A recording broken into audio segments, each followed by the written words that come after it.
BJP. അധ്യക്ഷനാവുക എന്നതാണ് ഇപ്പോഴത്തെ പല ബി.ജെ.പി. നേതാക്കന്മാരുടെയും പ്രധാന ജീവിത ലക്ഷ്യം.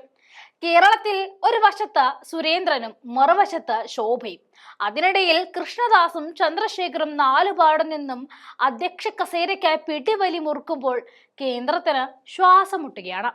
ഈ നാല് മൂലയിൽ നിന്നുമുള്ള ഞെരുക്കം കൊണ്ട് കേന്ദ്രത്തിന് തലവേദനയാണ്. അതിനിടയിലേക്കാണ് അതിനും വലിയ പൊല്ലാപ്പായിട്ട് ഗുജറാത്തിലെ സൂറത്ത് വരുന്നത്. ഇവിടെ 4 അവിടങ്ങ് 70. ബി.ജെ.പി. അധ്യക്ഷനാകാൻ 70 നേതാക്കളാണ് സ്ഥാനത്തേക്ക് അപേക്ഷ സമർപ്പിച്ചത്. സംസ്ഥാനത്തെ പ്രധാന നഗരങ്ങളിൽ ഒന്നായ സൂറത്തിലാണ് ഭരണകക്ഷി പാർട്ടിയുടെ തലവനാകാനുള്ള പോര് കടുക്കുന്നത് എന്നതാണ് ശ്രദ്ധേയം. നിലവിലെ സൂറത്ത് സിറ്റി ബി.ജെ.പി. പ്രസിഡന്റ് നിരഞ്ജൻ സച്മേറ വീണ്ടും മത്സര രംഗത്തുണ്ട്.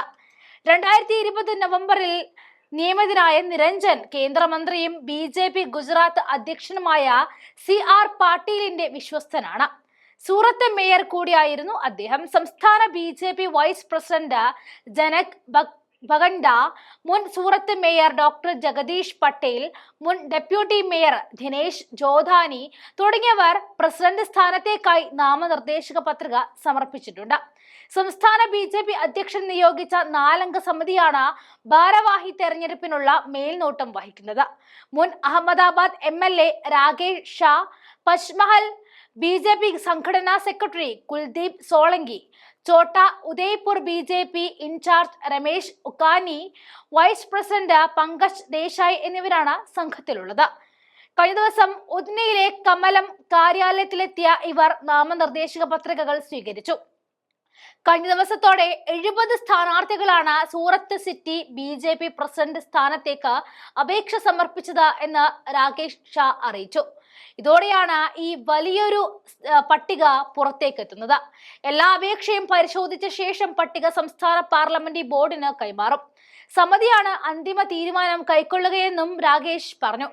അതിനിടയ്ക്കാണ് കേരളത്തിൽ നിന്നും വന്ന് കാണലും വെച്ച് ആരാധിക്കലും ഒക്കെ നടക്കുന്നത്. അമിത്ഷായെ കണ്ട ശോഭ വീടെത്തും മുൻപേ സുരേന്ദ്രനും പിന്നാലെ കൃഷ്ണകുമാറും വന്ന് കണ്ടുപോയി. എനിക്ക് വേണം കസേര, ഞാനായാൽ ബി.ജെ.പി. കേരളത്തിലെ ഭരണത്തിലെത്തിക്കുമെന്നതാണ് പ്രധാന അജണ്ട.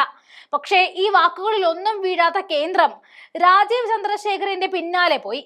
ചന്ദ്രശേഖരനാണെങ്കിൽ കേരളത്തിൽ സ്ഥിരമായി നിൽക്കാൻ യാതൊരു താല്പര്യമില്ലതാനും. എന്നാൽ കിട്ടിയ അവസരം കളയാനും വയ്യാത്ത അവസ്ഥയായി. 29 സംസ്ഥാനങ്ങളിൽ പാർട്ടിക്ക് അധ്യക്ഷന്മാർ ഈ മാസം 15-നുള്ളിൽ വരാനിരിക്കവേ ദേശീയ അധ്യക്ഷനും ഈ മാസം ഒടുവിൽ തീരുമാനമാകും എന്നതാണ് റിപ്പോർട്ടുകൾ സൂചിപ്പിക്കുന്നത്. ദേശീയ സംസ്ഥാന അധ്യക്ഷന്മാരെയും ദേശീയ കൗൺസിൽ ഭാരവാഹികളെയും തിരഞ്ഞെടുക്കുന്നതിനുള്ള ബി.ജെ.പി. സംഘടനാ തിരഞ്ഞെടുപ്പ് നടപടിക്രമം പുരോഗമിക്കവേ ഡൽഹിയിലേക്ക് ഓരോ വിഭാഗം നേതാക്കളായി ചേക്കേറുന്നുമുണ്ട്. കേരളത്തിലെ തൊല്ല കൊണ്ടിരിക്കുന്നിടത്തേക്കാണ് 70 പേരുടെ നീണ്ട ലിസ്റ്റ് അമിത്ഷായ്ക്ക് മുന്നിലെത്തുന്നത്. രാജ്യത്തെ പല പ്രശ്നങ്ങൾക്കിടയിൽ തലയിടുകയും വേണം, സ്വന്തം പാർട്ടിക്കാർക്കിടയിലെ പ്രശ്നങ്ങൾ പരിഹരിക്കുകയും വേണം. അമിത്ഷാ ഏതാണ്ട് ചക്രവ്യൂഹത്തിൽപ്പെട്ട അവസ്ഥയിലാണ് ഇപ്പോഴുള്ളത്. കാരണം ആരെ പിണക്കിയാലും നഷ്ടം പാർട്ടിക്ക് തന്നെ. ബി.ജെ.പി. നേതാക്കളാണെങ്കിൽ എല്ലാം തുമ്മിയാൽ തെറിക്കുന്ന മൂക്കായിട്ടുള്ളവരാണ്. തനിക്കെതിരെ വന്നാൽ അപ്പോ തന്നെ നിറവും മാറും, കൂറും മാറും.